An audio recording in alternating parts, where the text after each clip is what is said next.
Hi there, I'm Leandra from PaperArtsy. Today I want to tell you about grunge paste.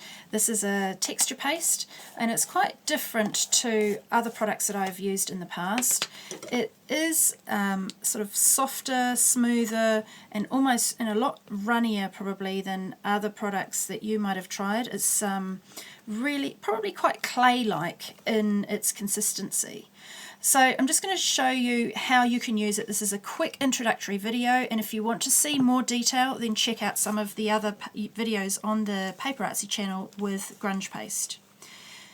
You can apply it directly through a stencil like this, and if you scrape it back you're going to get a sort of thin layer, or you can ice it where you leave a really thick layer on top of the stencil, and then when you lift that off you're going to have sort of two different types of levels of the grunge paste.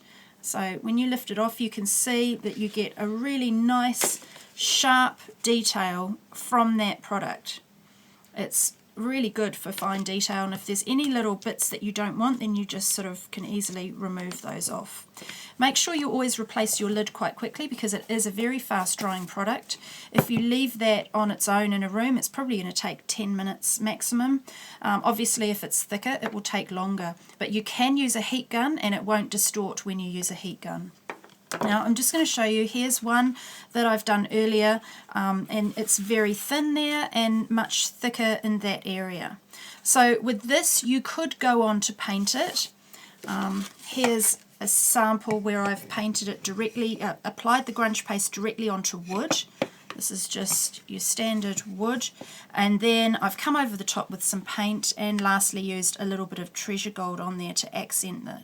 So that's quite a nice, very simple way of using it.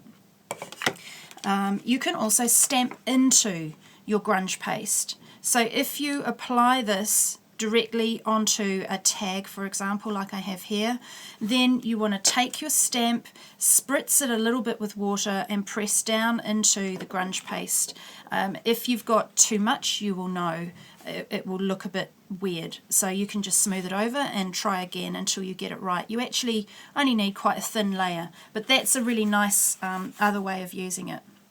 Now the really cool thing about grunge paste, obviously you can come over the top of it. This one I've used treasure gold, but first I've painted it with probably a really dark colour like chocolate pudding, French roast, and then come over the top, and it really accents the texture because the metallic treasure gold really pops on that. So that's a really nice easy idea.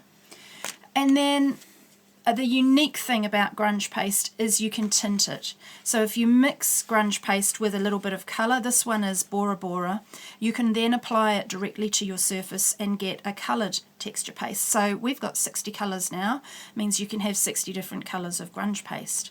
You don't need very much paint. There isn't any pigment in this, so it means that you can just put a very small drop of paint to get the colour that you want, and it doesn't compromise the texture of the product at all. Now the cool thing about this is I could paint over the top with nougat or a cream colour and then actually sand back to reveal the blue grunge paste underneath. That's pretty cool. But of course the other option you have is you could start with a painted tag and then apply your coloured grunge over the top, and you don't need to do any more painting or anything. You're done. That's could have some little treasure gold accents on the top if you wish. You know, it's over to you. So a very cool product to play about with, and do check out some of the other PaperArtsy videos on how to achieve these techniques.